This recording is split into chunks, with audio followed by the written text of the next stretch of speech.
Narito na ang mga news scoop ngayon. Tricycle driver sugatan matapos suntukin sa ulo ng nakaalitan sa Caloocan. Nadaan ang aksidente ng isang ama sa Marikina, sangkot pala ang sariling anak. Dalawang rider patay sa banggaan ng motorsiklo sa Ilocos. 237 million peso na fund na ginastos ng Office of the Vice President, sinita ng Commission ng Audit. Ay de las Alas naniniwala sa mother's instinct, jowa ng anak, nahula ang bading. At Lea Salonga, mas pabor kung gawing national artist si Dolphy kesa sa kanya.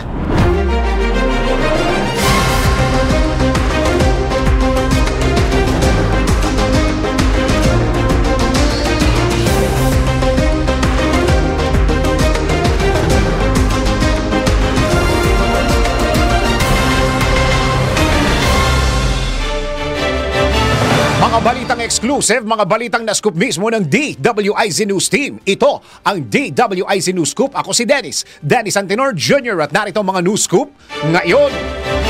Tricycle driver sugatan matapos suntukin sa ulo ng nakaalitan sa Caloocan.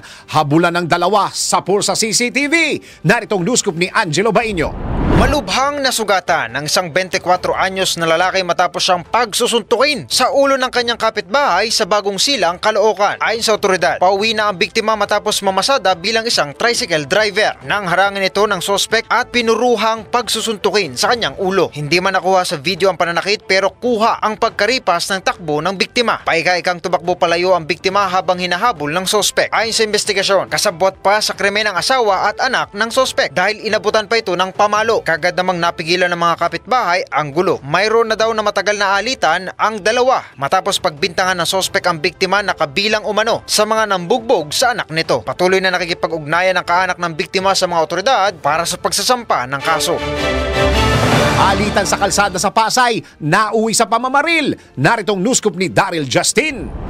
Maririnig sa dashcam video na ito ang tila galit na usapan ng mga sakay ng sasakyan bago nito salpukin ang sinusundang kotse sa kanilang harapan sa Pasay City. Sa akalang mag-uusap ang mga sangkot sa umanay road rage, putok ng baril ang kanilang naging sagutan. Ayon sa Pasay City Police, binabaybay ng dalawang sasakyan ang southbound lane ng Rojas Boulevard patungong Senator Hill Puyat Avenue nang matamaan ng isang minivan ang rear bumper ng isang SUV. Dahil dito, nagpalitan ng putok ng baril ang mga sakay ng dalawang sasakyan. Agad rumisponde ang mga tauhan ng Substation 1 at Pasay Police SWAT Team kung saan naaresto ang dalawang Chinese at isang Pilipino.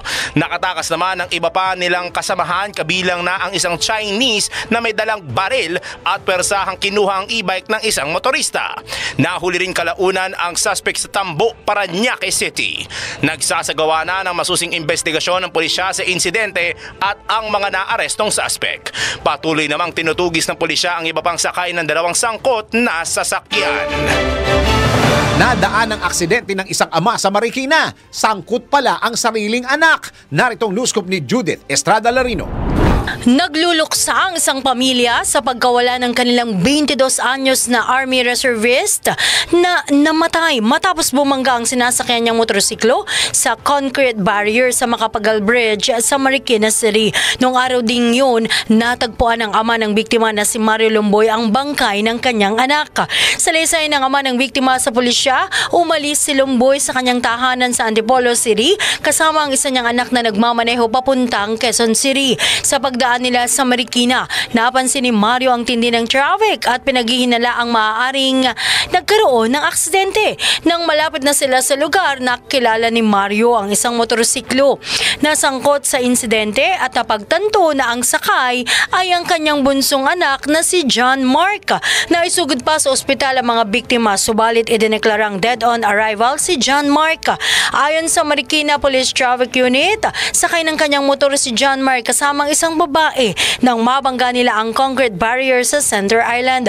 Patuloy naman ang investigasyon habang hinihintay ng mga otoridad ang paggaling ng babae sa ospital upang matukoy kung may iba pang sangkot sa nasabing insidente. Yan ang aking news scoop. Ako, si Judith Estrada Larino, nagbabalita ng tama, naglilingkod ng tama. Tricycle driver sa Maynila, sinaksak ng pasahero nito. Motibo sa krimen, nadamay lang dahil sa nakaaway sa inuman. Naritong news scoop ni Ralph de la Cruz. Malubhang nasugatan ng isang tricycle driver matapos siyang saksakin ng isang pasahero na napagbalingan lamang umano siya ng galit sa Tondo, Maynila. Sa kuha ng CCTV sa lugar, pumarada sa gilid ng kalsada ang tricycle na minamaneho ng biktima at pinababa ang 5 lalaki sa tricycle sa Alico Street. Pero sa halip na magbayad ng pamasahe, agad lumapit ang isa sa mga pasahero at sinaksak ang driver sa dibdib. Nakatakbo pa ang driver pero hinabol pa rin siya ng sospek na tinangka namang awatin ng kanyang mga kasama. Sa salaysay naman ng kapatid ng biktima, napagbalingan umano ito ng galit matapos makaaway ng sospek ang isa sa nakasama nitong uminom sa isang bar. Nagpapatuloy naman ang pagtugis ng mga otoridad sa lalaki. Yan ang aking news scoop. Ako si Ralph de la Cruz. Nagbabalita ng tama, naglilingkod ng tama. 2 rider patay sa banggaan ng motorsiklo sa Ilocos Sur. Naritong news scoop ni Kat Gonzales. Kapwa nasawi ang 2 motorcycle rider matapos magsalpukan ng minamaneho nilang mga motorsiklo sa Sinait, Ilocos Sur. Sa kuha ng dashcam ng isang sasakyan, lumitaw ang isang motorsiklo sa maling lane at nakasalpukan nito ang kasalubong na isa pang motor, dahilan para tumilapo ng mga ito sa kalsada. Ayon sa otoridad, nag-overtake ang isa sa mga motorsiklo at bumangga sa kasalubong ng motorsiklo sa National Highway. Sangkot sa aksidente ang 24 anyos at 31 anyos na mga rider na parehong nakasuot ng helmet pero binawian ng buhay dahil sa tindi ng tinamong pinsala sa katawan. At yan ang aking news scoop. Ako si Kat Gonzales, nagbabalita ng tama, naglilingkod ng tama. Election officer ng Palawan at misis nito natagpo ang patay. Naritong news scoop ni Judith Estrada Larino. Natagpo ang patay ang isang municipal election officer at misis nito matapos na umano'y pasukin ang kanilang tahanan sa Agutaya, Palawan. Ayon sa Palawan Provincial Police Office, nadiskubre ng kanilang mga kapitbahay ang labi ni Emmanuel Gacot at misis nitong si Frenny Gacot sa loob ng kanilang tahanan. Ayon sa pulisya, si Emmanuel ay natagpo ang duguan na nakadapa habang ang misis naman nitong si Frenny ay nadiskubre sa may bahagi ng kusina na duguan ng ulo. Lumilitaw sa investigasyon ng pulisya na pagnanakaw ang nakikita nilang motibo ng krimen dahil may pag-aaring pawn shop ang mag-asawa. Yan ang aking news scoop. Ako, si Judith Estrada Larino, nagbabalita ng tama, naglilingkod ng tama. PNP walang naitalang malaking krimen sa pagdiriwang ng Peña Francia Fiesta. Naritong news scoop ni Melvin Machado. 2 theft incident, 1 robbery at 2 kaso ng physical injury ang tayong naitala sa buong pagdiriwang ng Peña Francia Fiesta sa lungsod ng Naga. Ang lahat ng ito ay maagap na inaksyonan ng Naga City Police Office upang matiyak lang ang seguridad ng mga deboto nitong nakaraang piyesta. Namonitor din ng mga otoridad ang mga dumayong mandurukot na nakipagsiksikan sa mga deboto at bisita sa mga civic at religious activities. Hindi rin tumigil ang Naga City Police Office sa pagsasagawa ng anti-illegal drug bypass operation kung saan ilang drug personality ang nahuli. Malaking tulong naman ang nagawa ng mahigit 3,000 augmentation force na ipinadala ng PNP Regional Command sa malalaking civic at religious activities. Ngayong araw, inaasahan ang pagbibigay pasasalamat ang pamalang lungsod ng Naga sa buong augmentation force na laging katuwang sa pagbigay ng seguridad sa 1.5 million na deboto na dumating nitong nakaraang Peña Francia Fiesta. Ito ang Ronda Patrol, Melvin Machado para sa impilang may todong lakas, TWIZ. Nagbabalita ng tama, naglilingkod ng tama. Ay de las Alas naniniwala sa mother's instinct. Jowa ng anak, nahulaang bading. At Lea Salonga mas pabor kung gawing national artist si Dolphy kesa sa kanya. Alamin sa Ice Spotted Report ni Anton.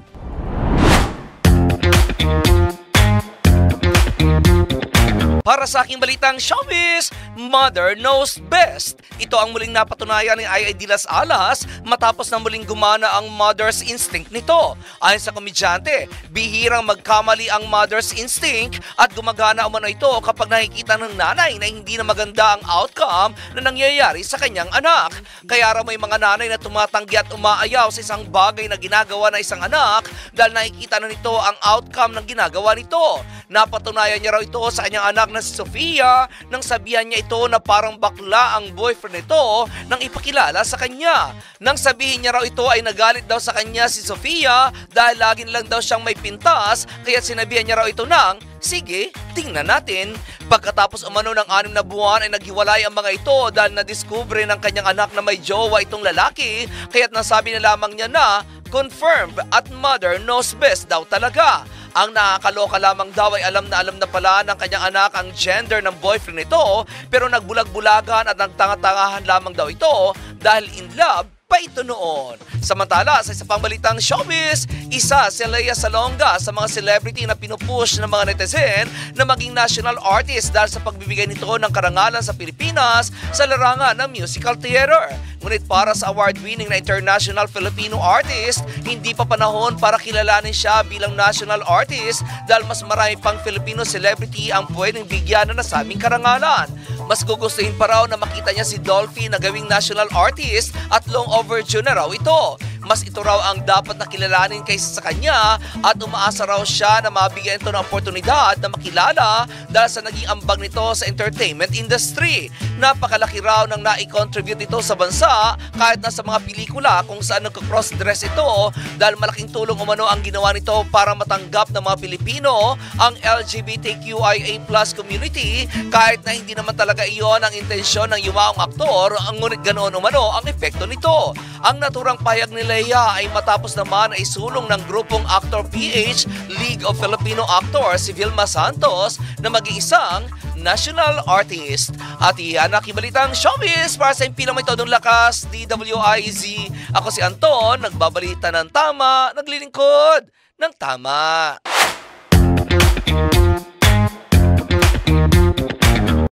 Huwag pahuhuli, huwag papayag na wala kang alam kapag viral na, kapag trending na. Alam agad sa DWIZ News Feed. Dismiss Bamban Mayor Alice Guo na ilipat na sa Pasig City Jail. Pagpapakawala ng tubig sa Ipo Dam, inihinto na. 3 pang dam, tuloy-tuloy pa rin sa paglalabas ng tubig. Philippine National Police pinaiigting na ang paghahanda para sa 2025 elections. PNP Chief Romel Marbila binalaan ng mga pulis na magpapagamit sa mga politiko. Land Transportation Office planong bumili ng karagdagang pang breath analyzers. Huwag pahuhuli, huwag papayag na wala kang alam kapag viral na, kapag trending na. Alam agad sa DWIZ News Feed. Sa pagbabalik ng News Scoop, Pogo sa Cagayan de Oro pag-aari ng isang Chinese national. Ayon sa CDO-PNP, kumita sa paggawa ng digital magazine templates gamit ang artificial intelligence. Alamin ang diskarte sa Rocket. Totoo nga bang safe ang paggamit ng incognito mode? Tara, let's prove it! Paano gawing PowerPoint presentation ang Word document gamit ang artificial intelligence? Alamin sa DIY Do It Yourself. Ipinahiya ka sa harap ng maraming tao? Nako, bawal ito! Liza Soberano, nais patang kasama ang lalaking idinimanda ni James Reid. Dating mag-asawang Jericho Rosales at Kim Jones, naging mag-best friend matapos maghiwalay. Chloe San Jose, sinagot ang isong siya ang nagpapakasasa sa pera ni Carlos Yulo. At Ethel Buba, nagbago ang pananaw sa buhay mula nang maging nanay. Aaraw na ba o uulan pa? Alamin sa Weather Report live. Mga detalye sa pagbabalik yan ng News Scoop.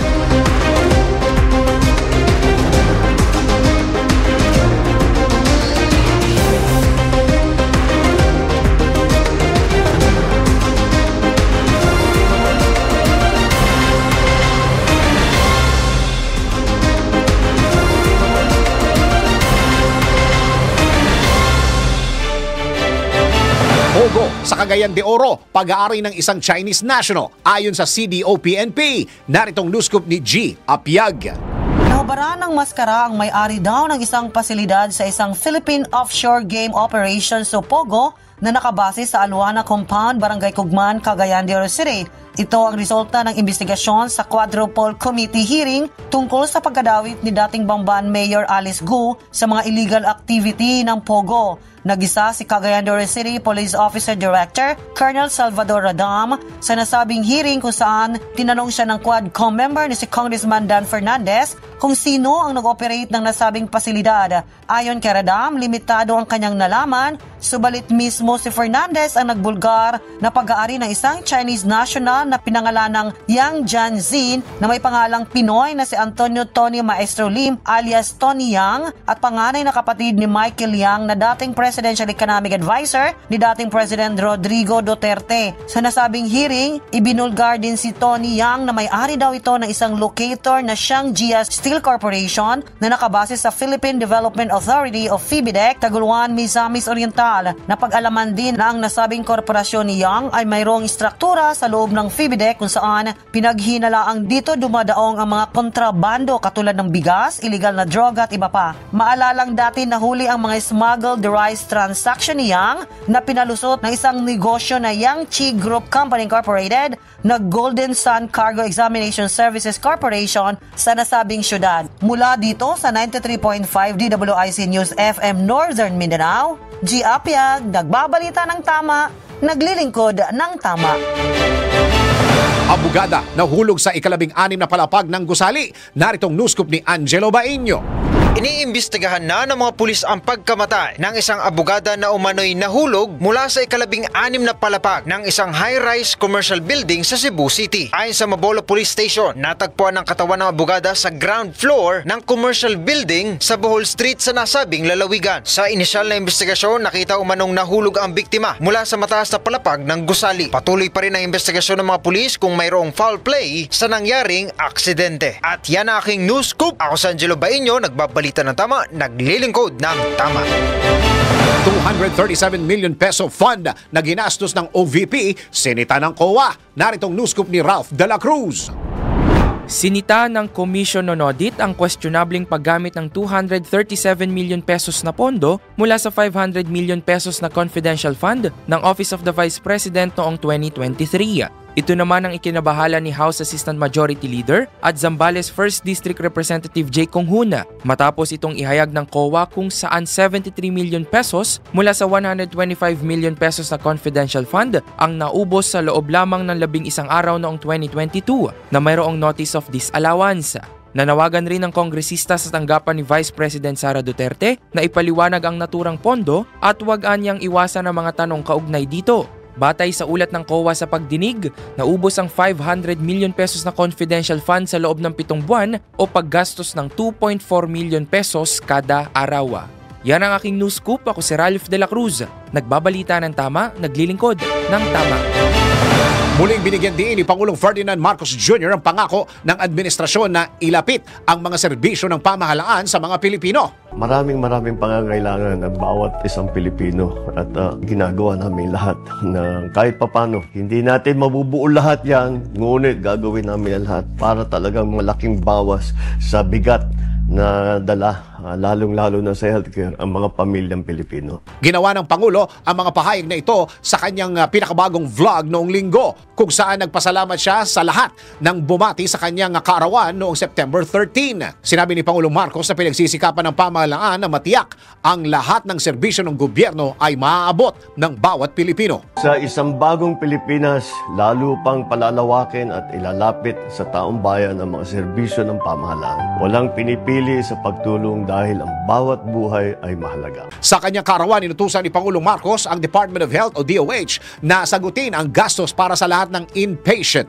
outpatient at emergency services sa 22 pampublikong ospital sa buong bansa sa pamamagitan ng zero billing. Pinalawig din ng Pangulo ang iba't ibang serbisyo ng pamahalaan at tulong pinansyal sa mga magsasaka at mangingisda. Kombinasyong tama, malaki ang tama. Makinig mabuti dahil babanggitin na ng DWIC. Announcer ang tamang kombinasyon ng letra at numero. DWIC. Numero panalo.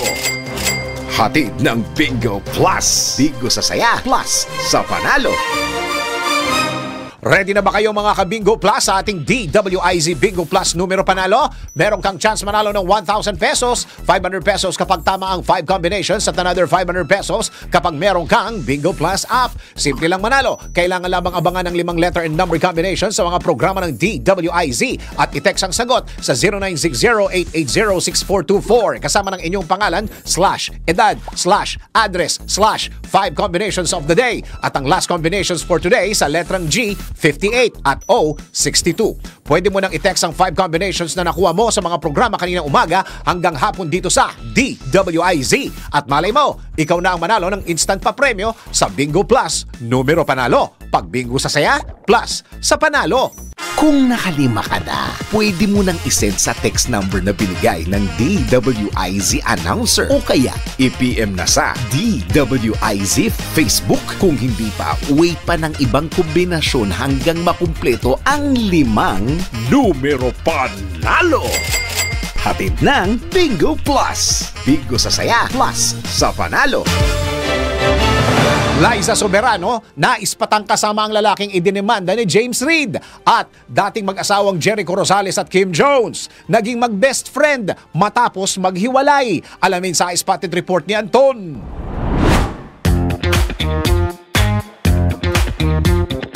Para sa aking balitang showbiz, pinag-uusapan ngayon si Liza Soberano matapos maispata ng mga netizen na kasama nito si Jeffrey O, ang lalaking idinimanda ng kanyang dating manager na si James Reid. Nadiskubre ng mga netizen ang pagsasama ng dalawa sa isang event sa Singapore matapos na mag-post ang Indonesian actress na si Ralyn Shah ng isang maiksing video kung saan pinuri-puri nito si Liza. Sa nasabing video, sinabi ni Ralyn na natuwa siya at na-meet niya si Liza na umano'y most beautiful girl in the Philippines at sa buong mundo.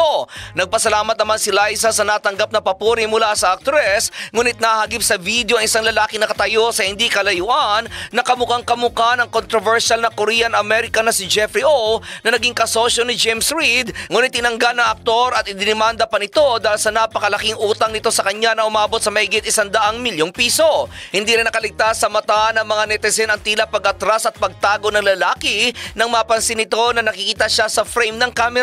Dahil dito kung kaya't naniniwala ang mga nakapanood sa video na ito nga ang controversial na si Jeffrey O. Agad naman nag-worry ang fans ng Lisken ang tawag sa tambalan ni Liza at ng ex-boyfriend itong si Enrique Hill dahil sa pagsasama ng dalawa. Disappointed din ang mga ito sa balita nagkakamabutihan na ang dalawa at si Jeffrey ang ipinilit na actress kay Enrique. Kung matatandaan, ibinunyag ni James ang tinanggal niya si Jeffrey bilang CEO ng kailang Careless Music dahil sa dami ng utang nito gamit ang pangalan niya at ng kumpanya kung saan mahigit din umano sa 100 milyon ang utang nito sa kanya. Samantala, sa isa pang balitang showbiz, ipinakita ni Jericho Rosales na maaari pa rin maging magkaibigan ang mag-ex. Ito ang pinatunayan na aktor matapos na aminin nito na naging mag-best friend sila ng kanyang ex-wife na si Kim Jones. Sa interview sa aktor, sinabi nito na nagpatuloy ang magandang samahan nila ng kanyang ex-wife kahit naghiwalay na sila. Ayon kay Jericho, hindi niya alam kung maiintindihan ng publiko ang kanilang setup at kung paano tatanggapin ang kanilang sitwasyon, pero sa loob umano ng 10 taon ay best friend niya ang kanyang ex-wife. Sinabi pa nito na tinulungan at sinuportahan siya ni Kim sa malalaking desisyon niya sa buhay hanggang sa pagpupush sa kanya para mag-grow at mahanap niya ang kanyang sarili. May moments umano na best friend niya ito at may moments din na Karate Kid kung saan si Kim daw ang Mr. Miyagi at minsan ay galon din siya dito. Tinuruan din umano siya ni Kim na tingnan ang buhay sa ibang aspeto, sabay sabi nito ng humans are capable of love. Kung matatandaan, noong nakaraang Enero ay nakumpirma ang pag-iwalay ng dalawa nang ibulgar ito ng kailang ninong sa kasal na si Rico Ocampo. At iyan aking balitang showbiz para sa impilang metodong lakas DWIZ. Ako si Anton, nagbabalita ng tama, naglilingkod ng tama.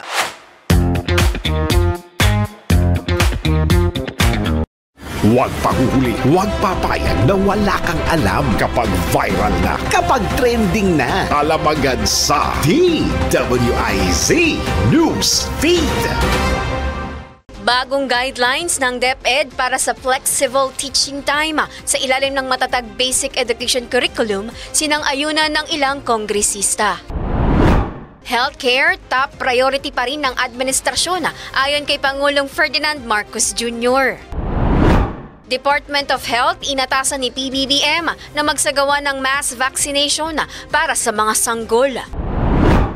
Number coding scheme pinairal pa rin sa kabila ng ikinasang tigil pasada ng mga grupong piston at manibela ngayong araw hanggang bukas. Libreng sakay inilunsad sa ilang lokal na pamahalaan kasabay ng transport strike ngayong araw kaugnay sa PUV Modernization Program. Huwag pahuhuli, huwag papayag na wala kang alam kapag viral na, kapag trending na. Alam agad sa DWIZ News Feed. Iba pang mga balita sa pagbabalik ng News Scoop.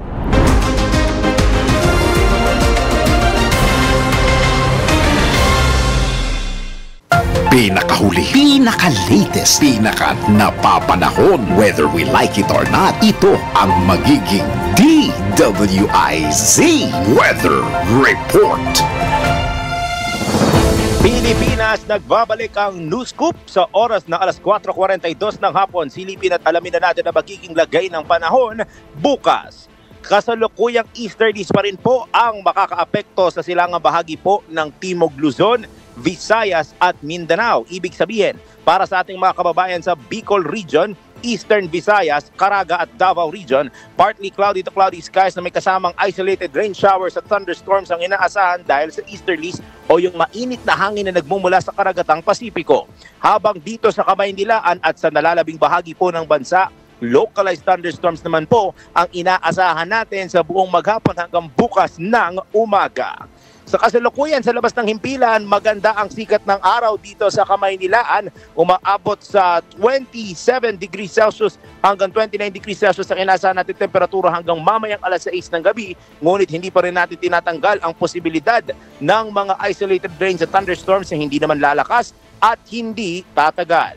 Ayon sa huling weather advisory na inilabas ng Pag-asa, lulubog ang araw ng mas maaga sa ganap na alas 5:51 ng hapon at muli itong sisikat bukas sa ganap na alas 5:45 ng umaga. Dahil papalapit na ang Bermats, asahan natin na paaga na ng paaga ang paglubog ng araw at magiging balanse na ang sunrise at sunset natin sa 12 oras parehas.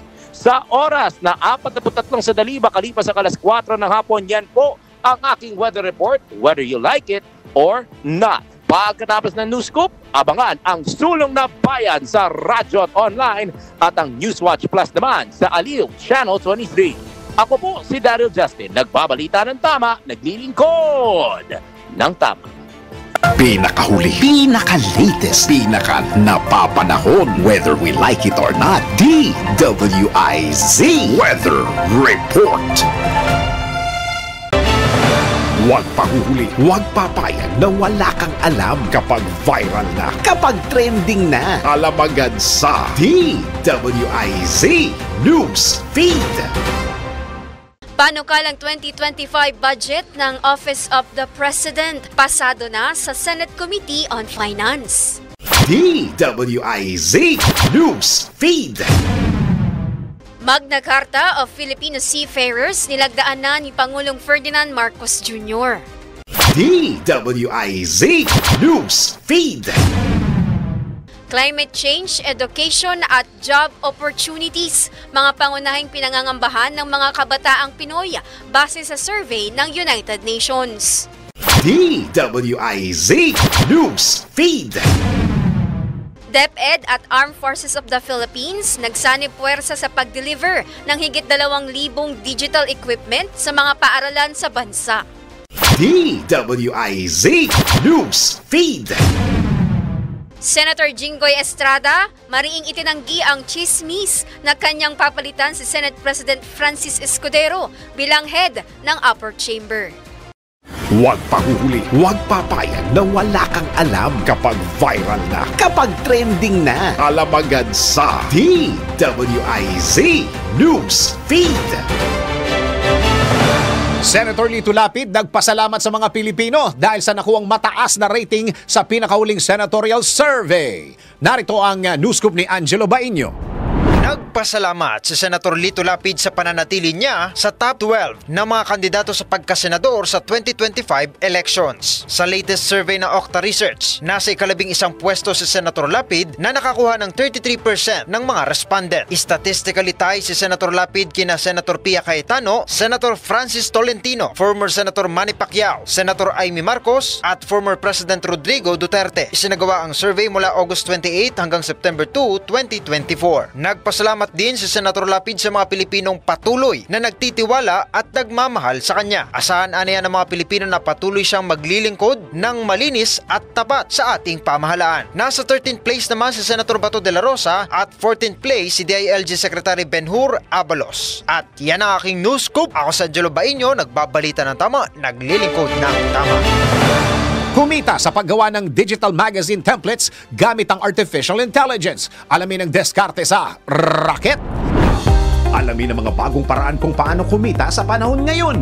Nang legal ha, eto na ang Raket. Isa ka rin ba sa mga nag-iisip ng pwedeng mapagkakakitaan? I-try na ang Kittl.com. Ang pagkita ng pera, pasimplihin natin sa Raket. Isa ito sa easy-to-use design platform para makagawa ka ng kakaibang designs na may impress ang lahat. Isang click mo lang, maaari nang maging celebrity ang iyong model sa isang magazine, isang artista sa isang horror film, o isang tech billionaire, at marami pang iba. Marami kang choices na mapagpipilian ng mga template designs. Kaya gamit ang AI tool na ito, for sure one click away na ang pagkita. Kaya kung may free time ka, itry mo na. Sabi nga, di ba, hindi napupulot ang pera. Totoo nga bang safe gamitin ang incognito mode? Tara, let's prove it! Bago maniwala sa mga claim na yan, patunayan na yan sa Let's Prove It! Ginagamit natin ang incognito mode para hindi ma-access ng malware ang anumang account o computer natin. Pero totoo nga bang safe itong gamitin? Ang incognito mode ay isang setting para sa iyong web browser na hindi nagtatago ng record ng mga web page na binibisita mo. Ngunit hindi nitong ginagawang 100% pribado ang iyong pagwi-web browsing. Ayon sa Forbes.com, na karamihan sa mga search engine na iyong ginagamit ay maaaring magtago ng mga record ng mga searches na iyong ginagawa. Maliban kung sasabihin mo sa kanila na huwag gawin. At kung gumagamit ka ng network sa iyong trabaho, malamang na makikita ng IT department ang mga record ng iyong activity. Dagdag pa sa McAfee.com na kahit na nasa incognito mode ka, makikita pa rin ng mga website, ISP at iyong network ang iyong IP address at history ng pagbabrowse. Bukod dito, ipinaliwanag din sa Kaspersky.com na hindi ka pinoprotektahan ng incognito mode laban sa mga cyber attack gaya ng phishing, malware o mga virus. Kaya naman masasabi natin ang claim na ang incognito mode ay safe ay hindi totoo. Kaya be responsible sa mga ikiniklik mo sa websites. Paano gawing PowerPoint presentation ng Word document gamit ang artificial intelligence? Alamin sa DIY Do-It-Yourself. Kayang-kaya mo ang kahit na ano kung ikaw mismo ang gagawa nito. Let's learn new things sa DIY Do-It-Yourself. Namomroblema ka ba sa paggawa ng PowerPoint presentation dahil napakaraming content ng Word file na iyong pinagbabasihan? Sa tulong ng Artificial Intelligence, maaari ka na makagawa nito sa loob lamang ng ilang segundo. Narito kung paano. Una, buksan mo ang Microsoft PowerPoint at iselect mo ang Plus AI sa add-ins na menu. Ikalawa, pindutin mo ang New Presentation at pumili ka ng template base sa iyong preference.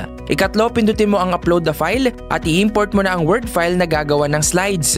I-configure mo ang settings at i-click mo na ang Generate Presentation. Gets mo ba? Sige nga, do it yourself! Ipinahiya ka sa harap ng maraming tao? Alamin ang katapat na kaparusahan nila sa NBI. Naku, bawal ito! Alamin kung bawal o hindi. Dahil kung di mo alam to, kaso ang kakaharapin mo sa NBI. Naku, bawal ito! Ipinahiya ka sa harap ng maraming tao? Nako, bawal ito!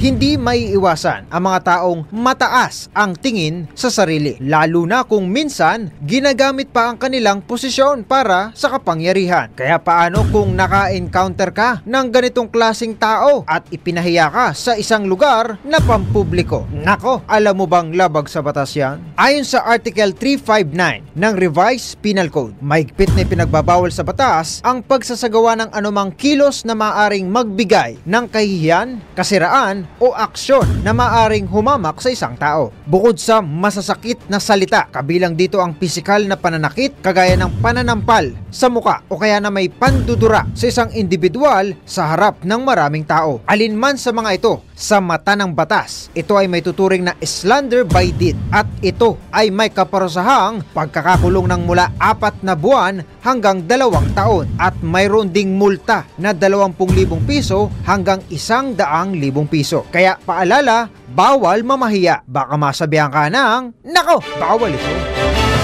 Paranaque at Zambales nagwagi sa ginaganap na 2024 President's Cup ng NBL. Narito ang Sports News. Sa mundo ng palakasan, ang latest malalaman sa DWIZ Sports News. Mainit na basketball action naman ang natunghaya ng mga basketball fans noong Biyernes sa ginaganap na 2024 NBL President's Cup. Ginanap ang laro sa West Arena sa Valenzuela City kung saan natunghayan sa unang laro ang ikalawang sunod na panalo ng Paranaque Smile 360. Pinataob nila ang Nueva Ecija Granary Buffaloes sa final score na 101-97. Si Dwight Sagigit ang nanguna sa Paranaque na gumawa ng 28 points, 7 rebounds, 5 assists at isang block. 2-4 na ang record ng Paranaque habang ang Nueva Ecija naman ay may record na 1-4. Sa ikalawang laro naman, naungusan ng Sulong Zambales at Batang Kapo ang home team na Valenzuela Workhorse sa final score na 128-101.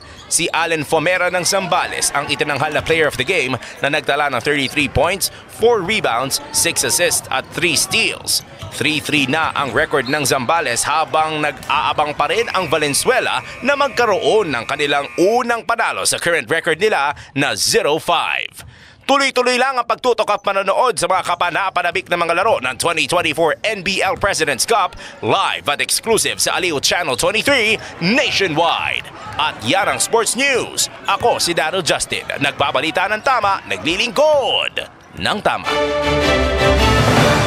Chloe San Jose, sinagot ang isyung siya ang nagpapakasasa sa pera ni Carlos Yulo. At Ethel Buba, nagbago ang pananaw sa buhay mula nang maging nanay. Narito ang eye-spotted report ni Anton. Para sa aking balitang showbiz, niresbakan ng girlfriend ni Carlos Yulo na si Chloe San Jose ang kanyang basher na nagsabing siya ang nagpapakasasa sa pera ng double Olympic gold medalist. Ito'y matapos na i-post ni Chloe ang picture nilang dalawa ni Carlos na nasa Lotte World sa South Korea. Sa nasabing post ng social media influencer, sinabihan ito na hindi man lang naiiya na ito nagpapakasasa sa pera ni Kaloy, sabay sabi dito na makapal ang muka at kasing kapal ng hollow blocks. Agad namang niresbakan ito ni Chloe na sagutin ito na ang gawain na nasabing basher ang ibinabato nito sa kanya. Sinabi pa ni Chloe na ganoon daw talaga magsalita ang mga tao na hindi alam kung paano kumita ng sariling pera at ginagamit ang ibang tao bilang investment para sa pansariling kapakanan. Isa pa sa sinagot ni Chloe ang ipinost na art card ng isang netizen kung saan mababasa dito na gusto na nitong mawala ang utang na loob sa Pilipinas dahil responsibilidad ng magulang na ipagbuntis ng 9 na buwan ang sanggol, pakainin, pag-aralin at pagtapusin,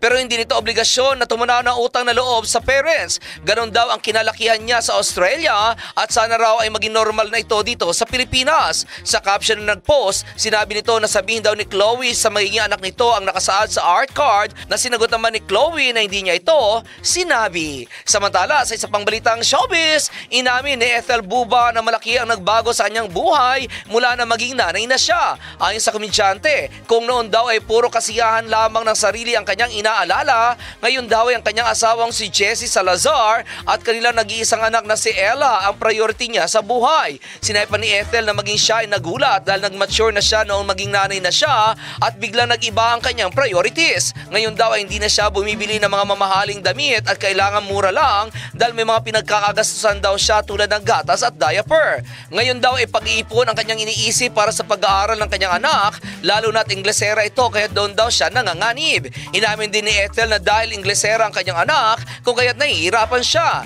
Natatawa rin sinabi nito na minsan umano kapag nahihirapan siyang sagutin ito kapag nagtatanong ay later I'm busy na lang ang kanyang sinasabi para lang makaiwas sa pag-uusap sa kanyang anak. Kaya raw tawang-tawa sa kanya ang kanyang asawa dahil hindi raw talaga niya masagot ang kanyang anak. Naniniwala naman si Ethel na forever na ang relasyon nila ng kanyang asawa dahil mas lalo naging solid umano ang kanilang pagsasama. Ang sekreto daw ng magandang relasyon ay communication at kahit masaktan man siya o ang asawa niya ay kailangan sabihin ang hindi pagkakaunawaan para walang kinikimkim na sama ng loob. At iyan aking balitang showbiz para sa impilang may todong lakas, DWIZ. Ako si Anton, nagbabalita ng tama, naglilingkod ng tama.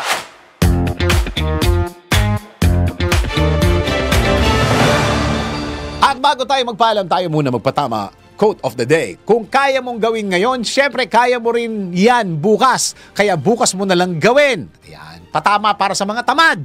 Bato-bato sa langit ang tamaan. Awit! Tuloy lang ang panonood, pakikinig sa mga balitang tuloy-tuloy lang nangyayari. Tutukan ng DWIZ News, DWIZ News FM Regional at manood ng live sa Aliw Channel 23. Mag-like at subscribe sa lahat ng mga DWIZ Digital News accounts, Facebook, YouTube, DWIZ News app at news website, DWIZ TikTok at DWIZX account. Ako si Dennis Antenor Jr. Nagbabalita ng tama, naglilingkod ng tama. Mga balitang scoop exclusive! Mga balitang nangyayari pa at gusto mo malaman kung ano na ang latest scoop. Mga balitang hindi mo dapat bitawan at kailangan ng tutok. Mababalitaan lahat, hagip lahat sa DWIZ News Scoop! Naka-live sa Aliw 23 Free TV. Naka-live din sa DWIZ News. Naka-live din online. DWIZ Facebook, YouTube at DWIZ News website. Samahan ang buong puwersa ng DWIZ News and Research Team sa paggalugad sa buong bansa at buong mundo ng balita at impormasyon. DWIZ News Scoop! Maki-scoop 4 p.m. Monday to Friday kasama si Dennis Antenor Jr. DWIZ News Scoop! Bahagi pa rin ng inaabangan tuwing hapon sa DWIZ News Hapon Highlights. Nagbabalita ng tama, naglilingkod ng tama.